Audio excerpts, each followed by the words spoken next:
Second straight 75-70 as Rutgers struggled from the field. Leading scorer Steve Worthy 2 for 10, but Alvin Rich came off the bench to score 14 points. The Hawks were led by sophomore Bernard Blunt. Here with the steal, he scored a game-high 32 points. John Griffin's club erased a 7-point deficit at the half, went on a 22-6 run to open the second half as Blunt took over. Rutgers freshman Damon Santiago nailed 3 3-pointers, but Rutgers couldn't regain the lead as Bob Wenzel and company dropped to 9-6, 2-3 in Atlantic 10 play. Other scores from last night. Meanwhile, Rutgers has dropped to 9-7 with another tough loss at Rhode Island yesterday, 89-72. Bob Wenzel and company saw a 2-point halftime lead vanish in a hurry. Steve Worthy had 18 for the Scarlet Knights, but they went 10 minutes, almost 10 minutes, without a score in the second half, and Rhode Island jumped out to a 20-point lead behind the shooting of Mike Brown, who finished with 17 points. Rutgers is now 2-4. And Seton Hall is getting ready to begin its Rutgers and UMass in Atlantic 10 action, and in the MAC it's its 7th straight win at to UMass by 11. The Scarlet Knights are now 9-8, and Rutgers would have had to have another possession. West Virginia beats Rutgers 88-84. We'll have our play. Virginia late in the second half. Chris Leonard of West Virginia nailed this 3-pointer. That basket gave West Virginia a 63-59 lead. The final score: West Virginia 88, Rutgers 84. Brenda. Moving on to the ice. The Mountaineers. All seemed well for the Scarlet Knights, so they were whooping it up. 42-34 leaders at the half. The Mountaineers turned it on in the second half. Here, Hawking on defense. They get the reward. They'll get it to Chris Leonard. He'll pull up from long range to score the 1,000th point of his career. His 26 today led West Virginia past Rutgers 88-84. And one other score. Siena beat LaSalle. Final there. Scarlet Knights at home against West Virginia without coach Bob Wenzel, hospitalized with the flu. Jeremy Botkin scoring here for the Mountaineers. West Virginia wiped out an 8-point halftime deficit. Chris Leonard led the Mountaineers with 26. Rutgers lost 88-84. 5 straight defeats for Rutgers. Orbital Mullins off tonight. Jerry Henry with the sports coach is going to be okay, right? That's what we believe right now, at least anyway. Rutgers basketball coach Bob Wenzel remains hospitalized this evening in New Brunswick. That's after he passed out at his home yesterday. Doctors say it's the flu, but will keep Wenzel in the hospital for a cardiac catheterization tomorrow. He is listed in stable condition, and a release from the school today says he may be back for Thursday's game at Temple. Obviously, he was not on the sideline yesterday when the Scarlet Knights took on West Virginia. Assistant coach Eddie Jordan was in charge, and Rutgers, the guys responded early when Donnell Lumpkin hit on just about everything he threw up. Literally threw this one up. Lumpkin finished with 14 points, and Darrell Smith led Rutgers with 17, but it wouldn't be enough to hold off West Virginia and Chris Leonard, who finished with 26 points, including his 1,000th career point, as WVU handed Rutgers its 5th straight loss, 88-84. And cardiac catheterization was under observation after passing out at home on Sunday, but all signs from Rutgers say Wenzel is in great shape and ready to go. Kent, see? Starting back with a tough one, though. That's right. Losing at Temple as the Scarlet Knights have now lost 6 straight. John Chaney's Owls won 92-78, burying the Knights in their 3-point shots. Mick Kilgore scored a game-high 27. Temple hit 11 of 20 3-point attempts. Rutgers' Donnell Lumpkin hit 3 of 5 trays for 9 points, but the Knights were just 6 of 21 from long distance. Freshman Jamal Phillips had 16 points for Rutgers, leading the Scarlet Knights. They had 4 players in double figures. The Scarlet Knights couldn't get it done. Temple rolled. Rutgers dipped below 500 for the first time since 89-90. Over the weekend, Rutgers ended a 95 Minnesota beating Full IU, and Rutgers is back. West Virginia 98-95. The Scarlet Knights' next opponent, St. Peter's, lost to Bowling Green last night, 80-59. Rutgers and St. Peter's at the rack on Saturday. Well, Pat, as you mentioned a couple of minutes ago, Donna Weinbrecht has won a gold medal for moguls. Scarlet Knights try to keep a 3-game winning streak alive with UMass. Pat Scanlon and Roy Hinson will have the action, and Pat is standing by with the game story. Pat? Okay, Jerry, Rutgers and UMass coming up. Rutgers has won 3 straight. UMass has won 4 straight. Someone's win streak is going to end tonight. My partner on the telecast will be Roy Hinson. And Roy, UMass coming off a win over Temple, the first one in 21 meetings against the Owls.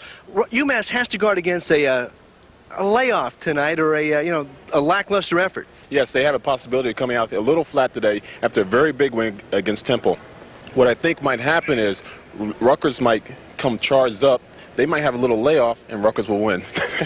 Rutgers is going to need some inspired play here at the rack. Bob Wenzel was 16-1 against UMass here at the Athletic Center. Interesting matchup tonight. Two outstanding freshmen in the Atlantic 10. Lewis Rowe for UMass from Atlantic City, and of course Jamal Phillips for the Scarlet Knights. Yeah, this is going to dictate to what's going to happen the next 3 years. These guys are going to be matched up against each other, and it's going to be an exciting game because both of them are pretty much the same type of players. Rutgers has been getting a lift off the bench from Donnell Lumpkin. He can hit from three-point range. He'll be needed tonight. Yes, he's going to have to be on track tonight because Rutgers is going to need every point they can get from everyone. UMass comes in at 20-4. Rutgers at 12-10. They need a win tonight. We'll see how it goes tonight, live at 8 on NJN. Jerry? Okay, thanks, guys. Have fun. In the Big East, the Seton Hall Pirates have moved into second place. Is at LaSalle. Last night, UMass ending Rutgers' three-game win streak, 81-67. RU was shooting 1 for 21 early. Steve Worthy summed it up with the missed jam. UMass led 22-7, but Bob Wenzel still encouraging, and Worthy would get back on track with 23 points. RU cut the Minutemen lead to 8 at the half. But UMass won its 5th straight. Jim McCoy, one of 5 players in double figures for Mass. Damon Santiago would come off the bench for the Scarlet Knights, but UMass winning its 21st of the year on a night when the RAC faithful felt the referees weren't up to snuff. Well, NBA tonight, the New Jersey Nets hosted Detroit. On tomorrow night's PJ Carlissimo show on NJN. Daily. Tonight, Rutgers will try to bounce back from a loss to Duquesne Saturday. The Scarlet Knights take on Rhode Island in Piscataway. And big on Atlantic 10 play, the Scarlet Knights improve their record to 13-12. 5-9 in the Atlantic 10 Conference. In Philadelphia, 74-68, but the Scarlet Knights are still in that dreaded 8-9 Atlantic 10 opener against St. Bonaventure. And a little bit of extra forces working against them last night as well. Rutgers bowed out of the Atlantic 10 tournament last night, losing to Massachusetts 106-94. UMass also had the benefit of a 6th man, and I'm not talking about momentum or the crowd. Rutgers hung tough in the tourney quarterfinal, got a steal, and then scores by Alvin Rich. That cut the UMass lead to 5 early in the second half. But as we pick it up, John Calipari's club led Rutgers 71-60, and it's what's wrong with this picture time? As the Minutemen's Will Herndon here gets a jam for a 73-60 lead with just over 15 minutes left. Now, I wasn't a math major, but I count 6 UMass players. 1 at the top, 2 left wing Herndon, 3 in the paint, 4 just outside the lane, a 5th player right in front of the UMass bench, and Lewis Rowe, number 15, the 6th UMass player. They tried to get Rowe off the court. Meanwhile, after the play, 3 officials, 6 eyes in all, missed it. The basket should have been wiped out. Rutgers should get 2 technical free throws and the ball back, a potential 6-point swing. That could have made a difference, maybe not. However, we'll never know. Meanwhile, let's begin with Seton Hall. They'll face the Scarlet Knights will host James Madison Friday night at the RAC. Today, the Knights were getting ready for their 4th straight postseason appearance under Bob Wenzel, preparing for Lefty Drizel's Dukes. A 15-14 record certainly is no great record, but when you consider who we've played and the wins that we've had in those 15 wins, and also the kinds of teams we've played to get those 14 losses, I think we've been rewarded by the committee.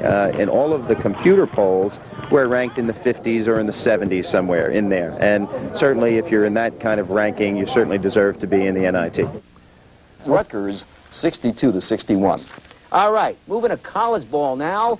In the round 2 action of the N.I.T. at the RAC in Piscataway tonight. Final score, Manhattan 62, Rutgers 61 with just 7 seconds left on the clock. Chris Williams for the Jaspers racing the length of the court, making a layup at the buzzer for the game-winning points. Meanwhile, in other NIT action, 2 straight final second victories to advance to the quarterfinals tonight.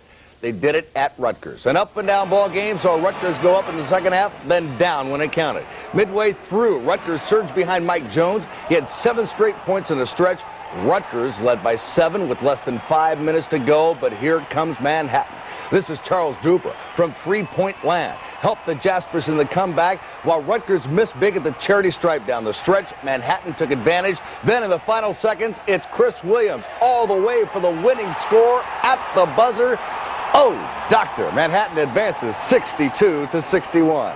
Other NIT winners tonight. By the smooth flow. Tremendous game. The two of them fight right down to the finish. And Here's Len Berman now with news of that other basketball tournament. Absolutely. Round 2 of the NIT at Rutgers. Manhattan won a thriller at the buzzer, 62-61. Rutgers in the home white. It's Mike Jones. They opened up an 8-point lead, but they missed a bunch of free throws, so Manhattan trailing by 1. Chris Williams goes all the way at the buzzer, puts it in for a 1-point Manhattan win. So they've won their first 2 NIT games, both in the final seconds. Don Gould talked with Coach Steve Lapis after the game. Went right at it, and the Red Sea opened up because they were afraid to foul, I guess.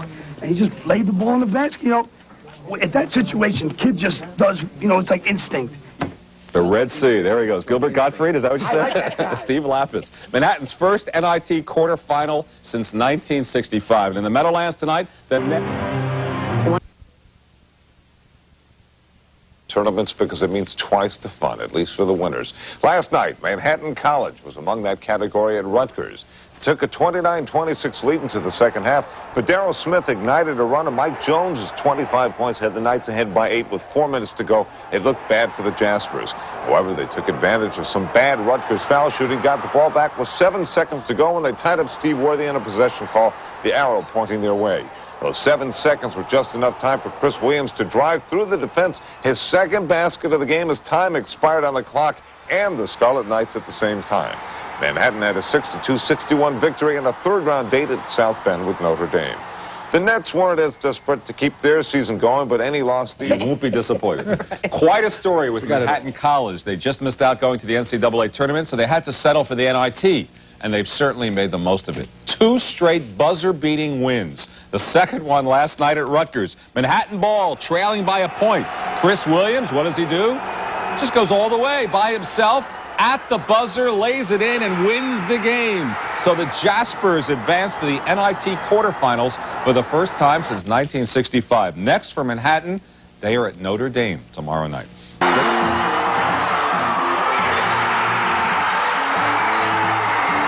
Tonight, the running Rebels may have done Seton Hall a favor. That's right. You know, the Seton Hall Pirates kinkers last night as Manhattan shocked the Scarlet Knights at the buzzer. Jerry Henry was there. The Rutgers basketball season would come down to 2 plays in the final 13 seconds against Manhattan. RU clinging to a 1-point lead when Steve Worthy, taking the inbounds pass, runs into referee Tom Lopes and is tied up in the corner. The possession arrow points to Manhattan with 7 seconds left. Rutgers had watched an 8-point lead with 4 minutes left dwindle to 1 after going 3 for 8 shooting from the foul line. That's when Manhattan's Chris Williams took over.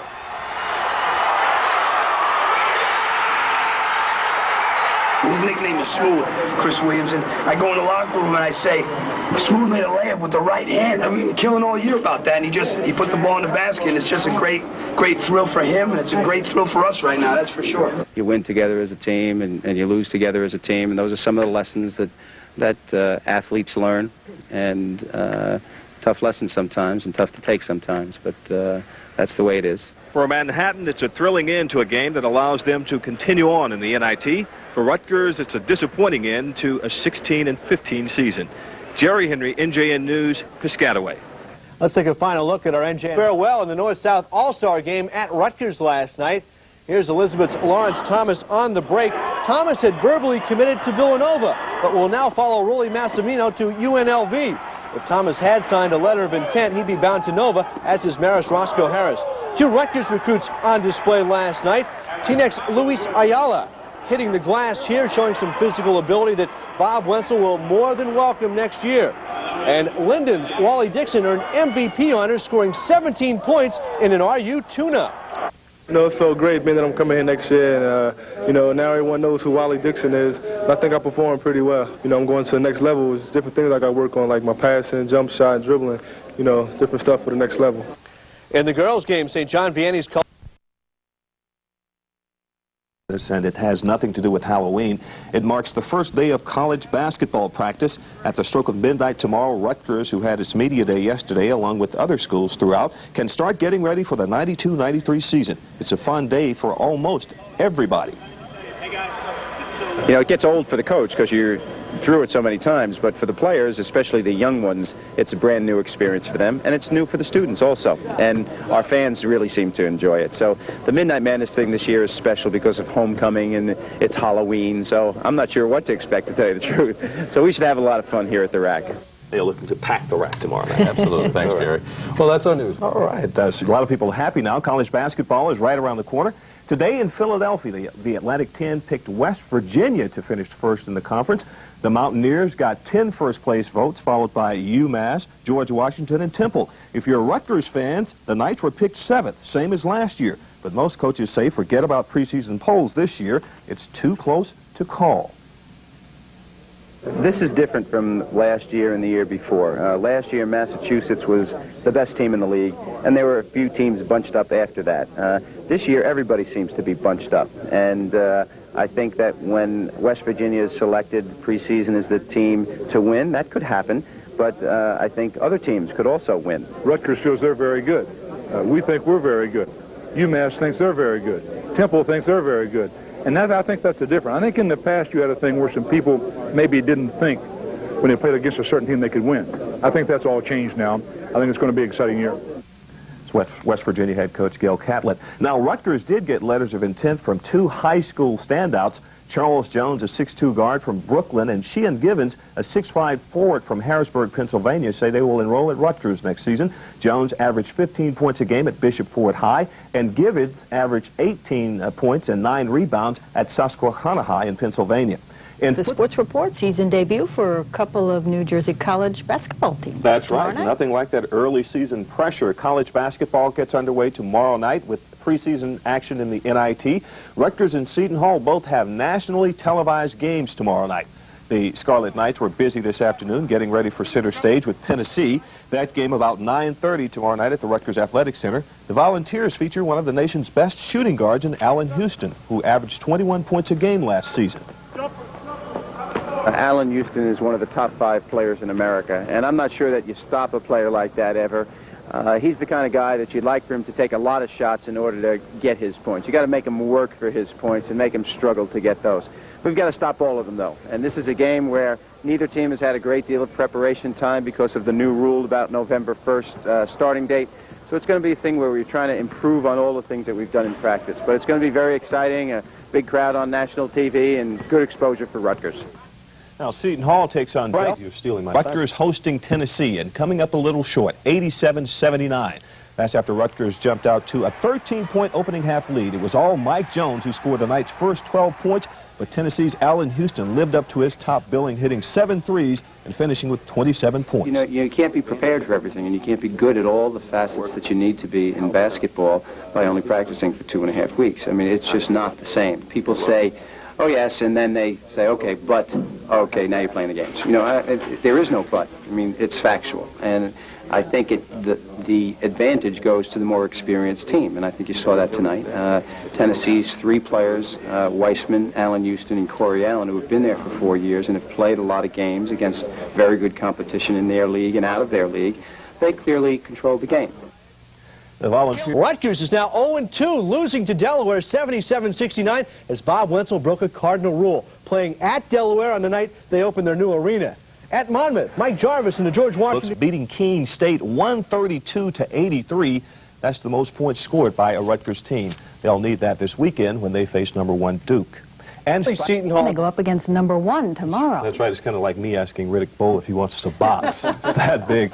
What a challenge for the Rutgers basketball program. Tomorrow taking on #1 ranked Duke at the Meadowlands. It's a near sellout for the return of Bobby Hurley to Byrne Arena. Of course, the Scarlet Knights are hoping to spoil the Jersey City natives' homecoming. Seton Hall We're invited to today's ceremony. Rutgers at the Meadowlands. 4 of their 6 Final Fours. They played Rutgers, who stayed with them for a half, but in the second half, Duke ran away from Rutgers, and they won it 88-79, not as close as that score might indicate. This was the first half in that game, with Duke leading 17-12, and Rutgers' Mike Jones feeds Andrew Kolbasovsky. It's a 17-14 Duke lead. Late in the half, Hurley drives and scores. He had 16 and 11 assists tonight. Duke by only 5 at the half, but in the second half, with Duke up by 9, they go on a 9-0 run. That was Hurley to Grant Hill. The same two again, hurled to Grant Hill on the other side, made it 88-79. And it was Duke going on to win 88-79, Rutgers getting most of the points to close a garbage time. Thomas Hill with 19, Grant Hill with 26, Hurley with 16 and 11 assists. Duke wins it 88-79. A number 3 Kentucky next Monday. That's after beating Hofstra last night in Piscataway 91-64 in an awesome display of shooting from the Scarlet Knights, led by senior Donnell Lumpkin, who came off the bench and scored 23 points, including 7 three-pointers, 5 in the first half, tying his own school record. The last time I think I felt like that was probably against St. Peter's last year when I had 6. And the year, my freshman year against Duquesne when I tied the record at 7. That's the last time I can remember when I was in that, that zone, that real deep zone where everything I shot was good, and I felt that was going in. That seemed to be a shared feeling among Lumpkin and his teammates, who shot a sizzling 82% in the first half, jumping out to a 40-point 62-22 halftime lead. And part of the 82% is playing great defense too. You're going to get pretty good chances, and guys just made shots.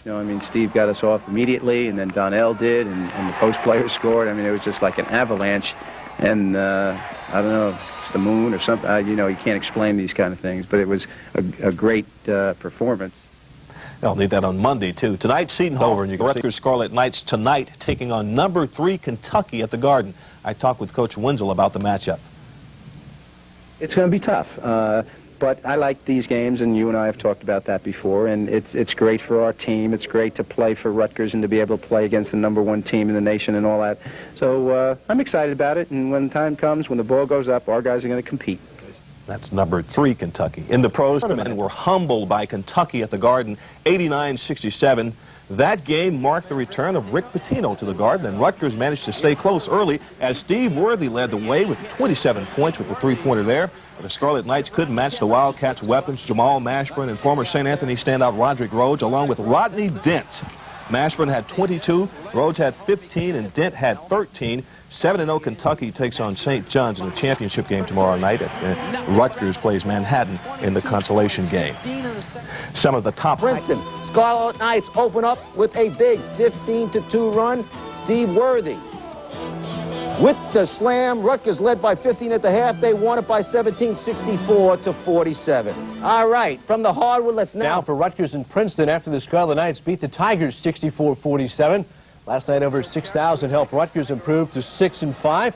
The usually deadly accurate shooters of Princeton missed their first 5 shots, while Rutgers was cashing in with a few high-percentage variety shots. Santiago to Steve Worthy there. Worthy led Bob Wenzel's Knights with 18 points. Rutgers jumped out to a 26-9 lead in the first half. The half ended on a controversial note, though, as Damon Santiago launched a jumper with 1.5 seconds left. The Tigers' Rick Hilscher tried for the block and was called for offensive interference. Referee Gene Monge under the basket said no, but John Clockery called it good. Pete Carrill pirouetting off the court down 34-19. The replay shows Hilscher did not touch the ball, but he shouldn't have tried for the block.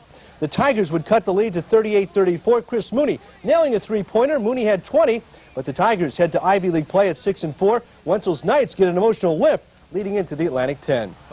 The Nets take a 10 pull out an 80-72 win. Rutgers decided to do it from long distance. Steve Worthy found no spot on the floor he didn't like and scored 16 of his 20 points in the second half with 4 three-pointers. And the teammate Donnell Lumpkin got in on the act, setting a new career three-point mark at the school. He has 167. He and Worthy ignited an 11-0 run in the second half, and Rutgers got an all-important conference win in the Atlantic 10, where it doesn't matter where you play. Here's Bob Wenzel. OJ. Behind the basket, the male cheerleader. While play continues, he's screaming and hollering, downright annoying. So annoying they booted him out of the game. His loss, though, didn't affect St. Joe's, especially Bernard Blunt. He had 29. He'll get the bucket here in the foul. St. Joseph's drops Rutgers 93-86. We've been checking, but we can't find another cheerleader that was ejected. 6 Hawks were led by Bernard Blunt's 28 points. At this time, it was Blunt dishing off to teammate Carlin Worley. 2 of his 13 points to go with 15 rebounds. St. Joe's went on to win it by 7 points. I'm Rocket Sports. See you later on Sports Update. Leader under the basket. Referee Tim Higgins ruled Rutgers ball and ejected the cheerleader for something he said. Rutgers lost by 7. The new PG. Number 7, Seton Hall, still getting day 93-86 in Atlantic 10 play. The first loss for Coach Bob Wenzel at St. Joseph's, but he got 22 points from Mike Jones in the loss. But the big surprise was the play of senior Andre Lamoureux, the center who finished with a career-high 24 points. Meanwhile, the Knights fall to 7-6, 1-1 in the Atlantic 10. NBA at Rutgers, as the Scarlet Knights take on UMass in Piscataway. Pat Scanlon will have all the action tonight starting at 8 o'clock. He's standing by now with a preview of tonight's game. Pat? Should be a good one, Jerry. Rutgers at 7-6, UMass at 6-4. Two teams searching for an identity in the Atlantic 10. My partner on the telecast was Rob Kennedy. And Rob, let's talk about Rutgers right now. They're undergoing a little bit of a transition. Yeah, they're changing the way that they played. Last year they were a pressing team and were totally centered around the three-point shot on offense. Now they're settled in as defensively as a half-court man-to-man defensive team, but still in search of an identity offensively. UMass under John Calipari just dropping out of the top 25 with back-to-back losses to Cincinnati and then to Temple. They've lost the Atlantic 10 Player of the Year in Harper Williams, so they're shuffling things as well. Talking about searching for an identity, it's bad enough when you lose your top player, but to lose the top player in the entire Atlantic 10. So UMass is struggling a little bit, but two tough losses, Cincinnati, a top 10 team, and at Temple, one of the more difficult places to play in the entire Atlantic 10. Well, Rutgers is 1-1 in Atlantic 10 play. UMass 0-1. Tough to play here at the RAC. Should be tough for the Minutemen tonight, but we expect a very competitive game. And, of course, we'll have it here on NJN at 8 o'clock. Jerry? Okay, guys. Thanks a lot. See you later. Indiana head coach at Piscataway. Rutgers and UMass went down to the wire as well. The final score there, 82-78 UMass over the Rutgers Scarlet Knights. I'm rocking that. Tonight as they in basketball, Rutgers battled UMass down to the wire before losing 82-78 last night. Minutemen got a big night from Lou Rowe as the former Atlantic City High School standout scored 18 points for UMass. Rutgers rallied from 11 down. Donnell Lumpkin nailing the long three to close the gap. And Trenton's Steve Worthy down to two-pointer to give Rutgers its first lead of the second half, 77-76. RU fans and RU coach Bobby Wenzel pumped up about it. But tied 78 all. Mike Williams down the court hits a three-pointer as UMass wins it. Rutgers is now 7-7. UMass improving to 7-4. And St. Pull out an 80-72 win. Rutgers decided to do it from long distance. Steve Worthy found no spot on the floor he didn't like and scored 16 of his 20 points in the second half with 4 three-pointers. And the teammate Donnell Lumpkin got in on the act, setting a new career three-point mark at the school. He has 167. He and Worthy ignited an 11-0 run in the second half, and Rutgers got an all-important conference win in the Atlantic 10, where it doesn't matter where you play. Here's Bob Wenzel. It's road or home. It's like almost doesn't matter now. I mean, West Virginia does 2 overtimes with St. Joe's at West Virginia. West Virginia has lost a home game. GW has lost a home game. We've lost a home game. Massachusetts is the only one who hasn't lost at home yet, I believe. I think Rhode Island also. So I think teams are going to play well on the road, too. You're going to see a situation where you got 4 or 5 teams that have 3 or 4 or 5 losses near the top of the standings. So happy Bob. After beating West Virginia 71-67, it was a game marked by 47 turnovers. But don't call it ugly, as Jerry Henry found out. Obviously not the prettiest game to watch. Don't say that. It was a beautiful game. The hell with the aesthetics. Are you kidding me? If you're a player and you're a coach, this is gut-wrenching stuff. This is drama. This is outstanding. A lot of turnovers, though, huh? A lot of turnovers, right? All right, so it was ugly, but RU only turned it over 22 times. The Mountaineers gave it away 25 times. Jamal Phillips led the Scarlet Knights with 14 points, leaving the crowd happy about something last night. And Fairleigh Dickinson to beat Rutgers 100-81. It brought the Scarlet Knights Atlantic 10 record to 3-3. They are 10-8 overall. Knights get ready for a conference foe George Washington tomorrow night at the RAC. The Colonials are 12-4. Well, GW, the news about them always is this Yinka Dare, a 7'1" clone of Akeem Olajuwon, and he's certainly not in that class yet. He's only a freshman, but he is a good shot blocking player, and he's a very athletic player for a 7'1" guy. And they're the leading field goal defensive team in the nation. So we're going to have to make some shots against these guys. And of course, they're 2-3 in our league and 12-4 overall, as you said. And they're doing a nice job. But they're certainly a team that we get at home, and we want to make sure we get a victory out of this. That game can be seen right here on NJN at 8 o'clock tomorrow night. A real good ones tonight, Kent. College basketball tonight. College basketball tonight. The all-name team, George Washington, is in Piscataway to take on Rutgers. The NJN PSE&G game of the week here on NJN at 8 o'clock tonight. Pat Scanlon is standing by with more on the contest. Pat? Jerry, it's an exciting one. George Washington and Rutgers, two very evenly matched teams in the Atlantic 10. And GW boasting one of the top freshmen in the country, Yinka Dare from Nigeria. He's mentioned in the same breath as other African players like Dikembe Mutombo, Hakeem Olajuwon, and Manute Bol. My partner on the telecast is Rob Kennedy. And Rob, he's certainly one of the players to watch. Just a freshman, but already making a big impact. You mentioned those other players that he's talked about in the same breath. He's lived up to that billing. He's made his presence felt not only at GW, but throughout the Atlantic 10. Already he's been named Freshman of the Week 5 times in the conference. He's a 7-footer. He can block shots. And Mike Jarvis of the Colonials knows all about coaching big men. He coached Patrick Ewing in high school. Not a bad big guy there in Patrick Ewing. One of the reasons why Dare is here at GW is that fact. The other fact, not too bad, his high school coach played for Mike Jarvis. That had a little bit to do in the recruiting also. Like Ewing, Dare will be a lottery pick when he's done at GW. So Bobby Wenzel and the Scarlet Knights at 3-3 in the league. GW at 2-3. We'll see a good one tonight live at 8 on NJN. Jerry? Okay, thanks, Pat. We'll be watching. In basketball, George Washington beat Rutgers in double overtime, 105-100. Scarlet Knights lost a heartbreaker after Mike Jones gave RU a 2-point lead with 1.8 seconds remaining. But George Washington able to go the length of the floor. Bill Brigham made a great pass. After a nice screen freed him up on the baseline, Yinka Dare used his 7-1 frame to catch it, send it to overtime. Bob Wenzel's look says it all as RU lost in double overtime by 5. And 14th-ranked Seton Hall snapped. Teams are 6-3 in the Big East. The Hall in second place behind St. John's. And Rutgers is at UMass hoping to shake yet another heartbreaking loss. Pat Scanlon has more. First, it was a final seconds three-pointer by Mike Williams that helped UMass escape with a victory. Then Tuesday night, George Washington went the length of the floor with 1.8 seconds remaining. Bill Brigham to Yinka Dare, sending it to overtime and an eventual George Washington win. Those were two tough losses in league at home, in a league where you're supposed to win on your home court and hope for an upset on the road.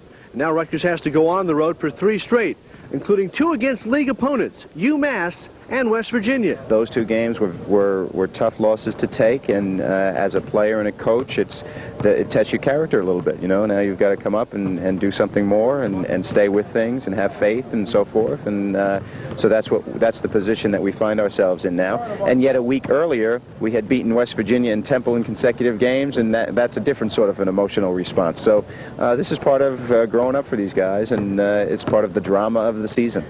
Pat Scanlon, NJN News, Piscataway. And Rutgers travels to Holy Cross tonight, hoping to stop a 3-game skid of their own. Their most recent loss on Saturday at UMass, the Knights had a tough time stopping Atlantic City's Lewis Rowe, who finished with 25 points to help drop RU to 3-5 in the Atlantic 10, a 5th-place tie with West Virginia. The Knights are at 500, 10-10 overall in the conference. Back at 48.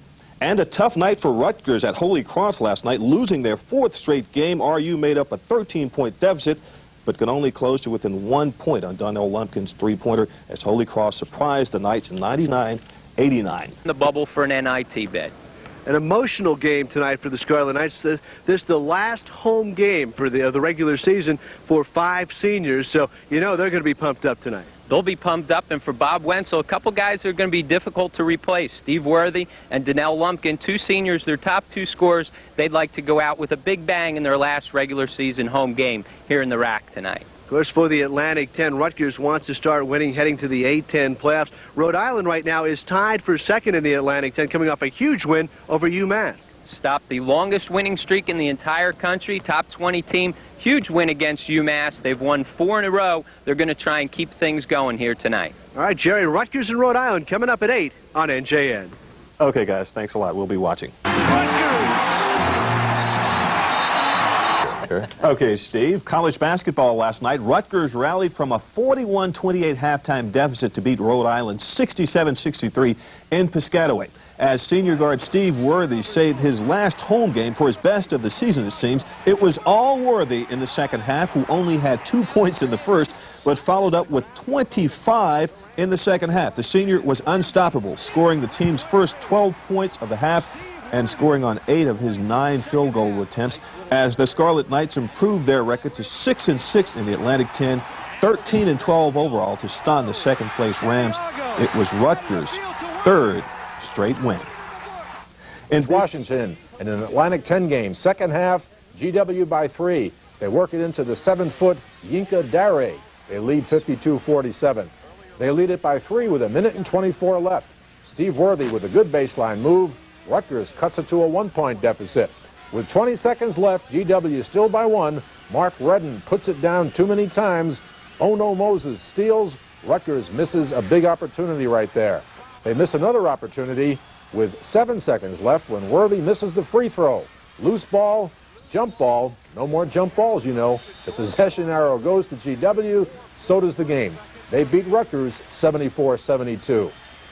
It was tonight. Rutgers out to a good start. Steve Worthy dials up long distance. Scarlet Knights were on top by 8 at the half, but St. Joe's comes storming back. Brian Blunt will take it from end to end. St. Joe's, that is, eliminates Rutgers in the Atlantic 10, 71-70. Also in that tournament, George Washington beat Rhode Island, 86-75. Today, the Knights blew a big lead, but looked like they might salvage the victory. Steve Worthy turned in the clutch 3-point play to put Rutgers up 3 with under a minute left, but with seconds left, down 2. Bernard Blunt turned in the biggest 3-point play, drew the foul, hit the bucket, made the free throw to give St. Joe's and Coach John Griffin the 1-point victory.